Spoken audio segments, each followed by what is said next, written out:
გურჯაანის საჯარო ბიბლიოთეკაში ინტელექტუალური თამაშის რასა დროდის საშემოდგომო სერია დაიწყო. თანაორგანიზატორისა და წამყვანის პაატა ჩახოშვილის განმარტებით ღონისძიებაში ამჯერად 16 სკოლა მონაწილეობს, რომლებიც 4 ტურად გამართავენ პაექრობას, რასაც ფინალური ბლოკი დაემატება.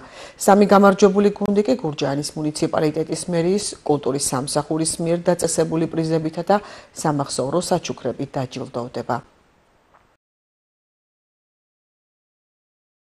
მიმდინარეობს დაგეგმილი სასკოლო შემოდგომის სერია ჩვენს მუნიციპალიტეტში, გურჯაანის ინტელექტ კლუბში.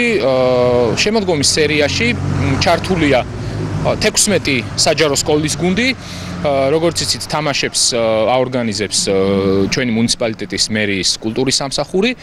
თამაშები გასტანს 4 ტურის განმავლობაში, რომელსაც მიებმება ფინალი და ასევე 2 დღიანი, უпростоრად 2 ერთდღიანი თამაში, ასევე სასკოლო სერიის ფარგლებში და გამოვლინდება გამარჯვებული სკოლა, ასევე გვეყოლება როგორც წესი საუკეთესო მოაზროვნე, პრიზიორი გუნდები და ერთდღიან თამაშებშიც ასევე დავაჯილდოვებთ გამორჩეულ გუნდებს, ეს იქნება თემატური თამაშები კულტურისა და ხელოვნების თემაზე.